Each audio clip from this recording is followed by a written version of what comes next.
مجددا معنا في قناة مرآة تي في عبر أثير يوتيوب ومن قلب العاصمة الإسماعيلية بمكناس. وخلال هذه الأيام التي احتفلت به الجالية اليهودية المقيمة بالخارج وبالداخل هيلولة، معنا موريس توليدانو وأخا جوزويو الذين سيعبرون لنا على هذا المجيء لهم إلى مدينة مكناس، ويقولوا لنا شنو هذا وعلاقتهم مع حايم توليدانو ممثل الطائفة اليهودية المقيمة بمكناس. مرحبا بك سي موريس، اعطينا الارتسامات ديالك لهذا المجيء ديالك المفاجئ للعاصمة الإسماعيلية مكناس، ولا سيما نتوما كتختنوا دابا باريس. ايوا جينا سبيسيالمون هنا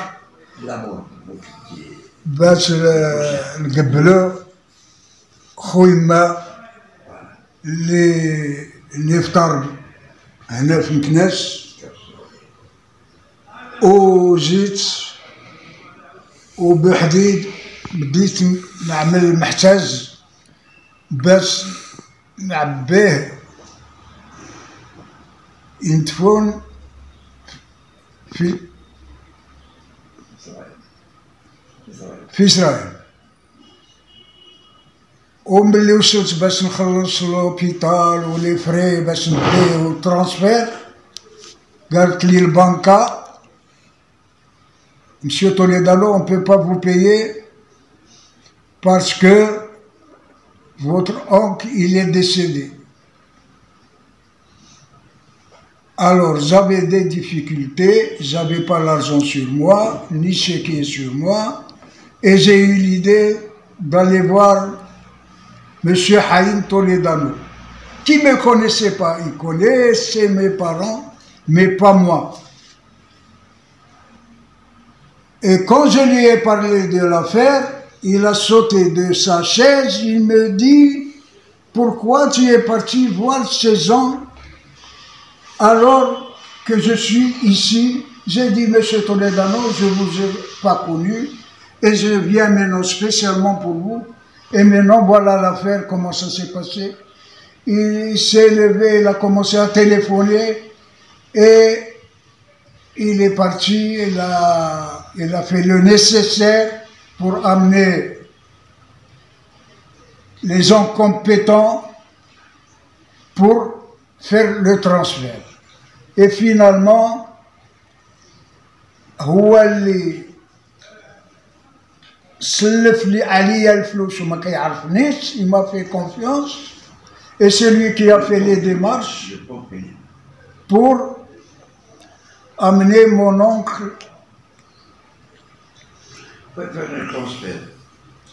pour l'enterrer en Israël. Voilà. Et maintenant, je vais vous dire une chose. De ce qu'ils ont fait, les personnes qui sont restées ici, c'est vraiment incroyable. Et s'il n'y avait pas M. Toledano qui m'a dépanné, M. Soudri, il était encore là, à la morgue. Maintenant, je vous dis, il ne faut jamais oublier de ce qu'il est, M. Toledano, ici à Meknes. Voilà. الان نحاولوا نعرفوا ارتسامات الاخ ديال توليدانو جوزويو. اش كتقول لها مسيو جوزويو في هذا؟ Moi, je parle en français, hein, et je souscris et j'approuve le discours de mon frère qui a joué un grand rôle par rapport à Isaac Soudri. Et je n'ai pas grand-chose à ajouter, sauf que je m'insurge sur le manque de respect que mon oncle a eu alors dans cette communauté israélite, alors qu'il a été pendant des années un rabbin, un officiant, et c'est grâce à lui que la communauté juive de Meknes pouvait respecter les fêtes et suivre en particulier le Yom Shabbat c'est-à-dire le jour du Seigneur, le jour de notre repos hebdomadaire. Donc la communauté juive de Meknes n'a pas eu beaucoup de respect, en tout cas pas le respect qu'il méritait. Et je rejoins mon frère en particulier sur le rôle que notre ami Haïm Toledano, le rôle qu'il a joué pour nous aider à résoudre les problèmes de transfert dont a parlé mon frère. Donc, j'ai rien à ajouter et je respecte beaucoup sa mémoire. Et c'est pour ça qu'on est là, pour honorer sa mémoire et essayer de régler les problèmes liés à son décès. Merci, monsieur Juillo, Voilà. pour c'est un point de vue pour ce que ça arrive. On va continuer avec monsieur Maurice. Est-ce que vous voulez ajouter quelque chose sur ce qui est arrivé ou que tu vas laisser un message pour tout ce qui concerne ce sujet?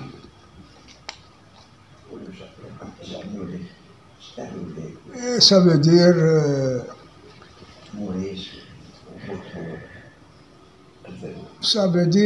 je ne vais jamais oublier de ce que j'ai passé au moment du décès de mon oncle, qui a fait beaucoup pour la communauté et qui a aidé beaucoup de personnes.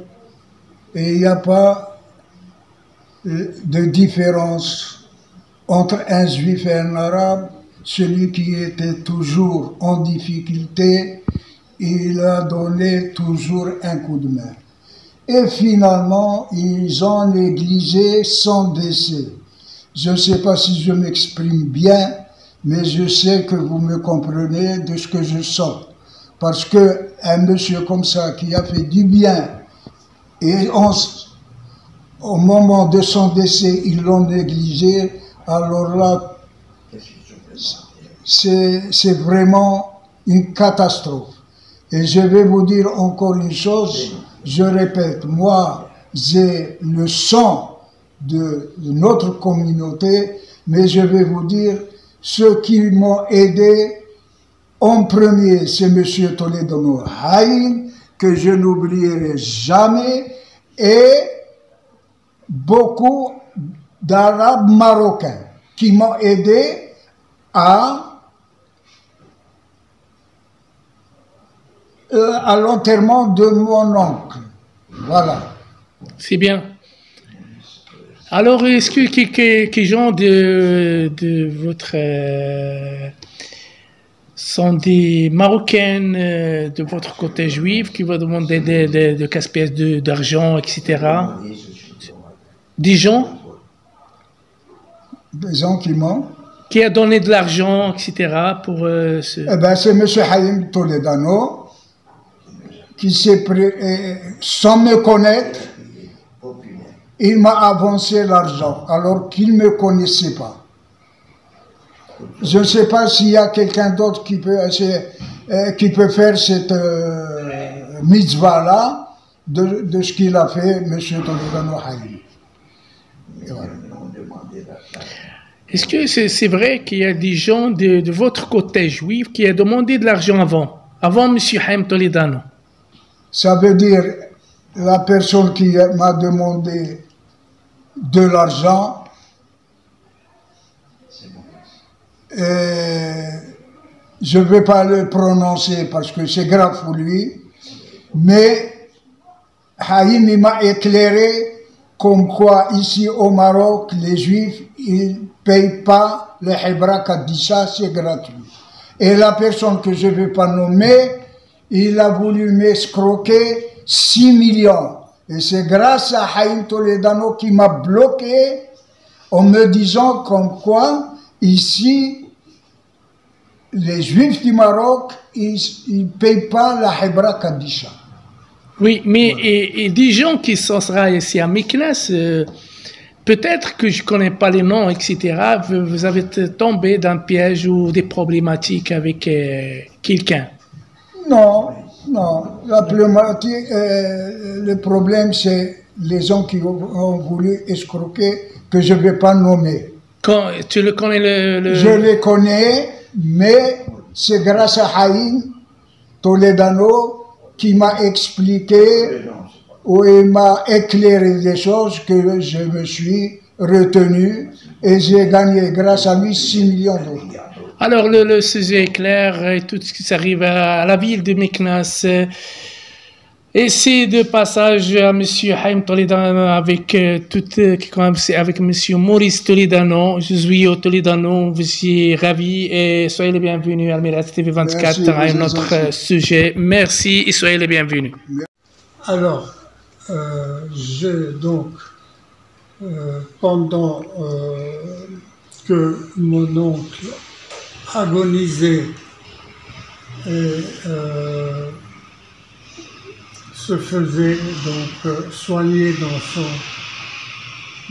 son hôpital, j'ai reçu un coup de fil de quelqu'un que je ne connais pas, mais qui est connu dans cette communauté et qui, devant mes enfants, ma femme, il m'a interpellé pour dire qu'il fallait que je lui envoie de l'argent de manière autoritaire. Il m'a dit, envoie-moi de l'argent, où est l'argent? Et c'est la seule chose qui l'intéressait, alors que ce monsieur, je ne le connaissais même pas. Voilà. Alors, tu peux me dire que le montant, combien? Et que tu connais pour le moment, à la visite de la ville de Meknès, tu la connais, c'est qui? Il faut que... Oui, c'est qui, hein, oui. C'est qui? C'est... Maurice Chetrit. Ah ouais, bon, oui. Il a demandé de fric, alors comment ça se passe et combien?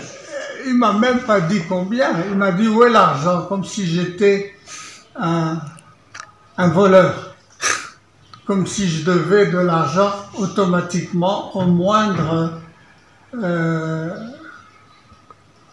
appel, au moindre sollicitation. Et moi, j'étais occupé, j'étais avec ma famille, et tout le monde a trouvé ça très violent de la part de quelqu'un que je connais. Alors, c'est sûr, le nom, elle est exact. C'est qui? Oui, c'est Maurice. C'est Maurice, oui. Ok. Maurice Chetrit. Ok. Alors, c'est fini. قلنا المشكل اللي وقع مع رافائيل بوتبول. Ah oui, alors, donc, Raphaël Botbol, sans aucune explication, m'a demandé de lui envoyer un virement de 3 600 €. Et, à son fils. Et ensuite, il a précisé que pour lui faciliter la tâche, il fallait envoyer cet argent à son fils qui est à Paris. Donc c'est ce que j'ai fait. J'ai envoyé un virement au nom du fils de Raphaël Botbol dans une banque de Paris, de la banlieue parisienne. C'est vrai, je ne sais même pas quelle est cette banque. C'est une banque. Oui. Enfin bon. Donc, à partir du moment où il m'a envoyé sans aucune explication, je lui ai envoyé le virement, il m'a dit qu'il me promettait de m'envoyer un reçu. Donc, il ne m'a pas envoyé la facture tout de suite, il a attendu plusieurs jours, voire plusieurs semaines, pour m'envoyer le justificatif du virement que j'avais fait à sa demande, à son fils. Voilà, qui est un virement à son fils qui est installé en région parisienne. C'est bon. Pour l'instant, on a fait le point de manière spontanée pour traduire la manière dont les choses se sont passées de manière brutale et désordonnée, mais compte tenu de la gravité des choses, je me propose d'écrire un article, seul ou avec d'autres qui viendront m'aider, ils seront les bienvenus, un article qui permettrait de soulever le caractère incohérent, injuste et malhonnête de la démarche de ces gens-là.